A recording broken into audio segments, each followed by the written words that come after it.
Hello everyone, আসসালামু আলাইকুম। সকালে ঘুম থেকে উঠে মাছ ভিজিয়ে দিয়েছি মাছ কাটার জন্য। কালকে রাতে আপনাদের ভাইয়া অফিস থেকে ফেরার পথে একটা বড় আইড় মাছ আর পোয়া মাছ নিয়ে এসেছে। কাল অফিস থেকে ফিরতে বেশ রাত হয়েছে, তাই আর মাছ কাটার লোক ওখানে ছিল না, তাই আস্তই নিয়ে এসেছে মাছ। আর অন্য সময় বড় মাছগুলো সব বাহির থেকে কেটে আনা হয় আমাদের। এদিকে হনুফা এসে সব থালা বাসন ধুয়ে দিয়েছে, আর আমি এগুলো সব র্যাকে এক এক করে সাজিয়ে নিচ্ছি।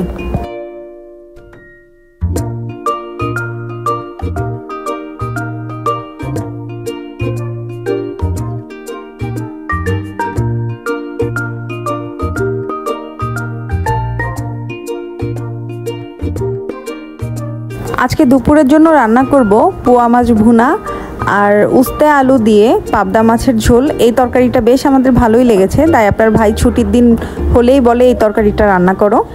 আর এখানে আমি টমেটোর খাটা বলা যায়, টক বলা যায় বা চাটনি বলা যায়, সেটা করব। আমি এই রান্নাগুলো বসিয়ে টমেটোগুলো কেটে নিব।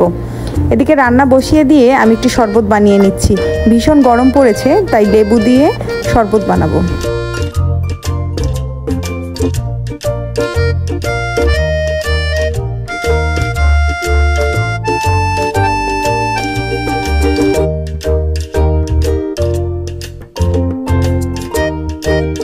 আর এত কিছুর মাঝে একটা কষ্টের কারণ হচ্ছে আমার বাড়ি থেকে আনা গুড়গুলো সব নষ্ট হয়ে গিয়েছে।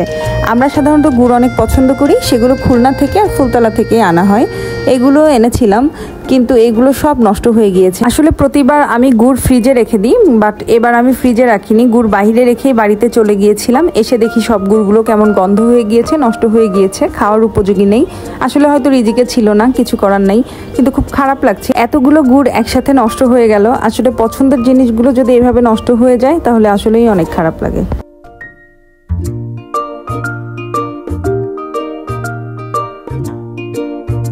বিকাল হয়ে গিয়েছে, আরাসোনা এখন আফতাবনগরে যাচ্ছে ওর পাপার সাথে খেলা করার জন্য। ওর পাপা যে 2 দিন ছুটি থাকে, সেই 2 দিন তাকে নিয়ে একটু বের হয়, বাহিরে যায়, খেলা করায় নিয়ে আসে।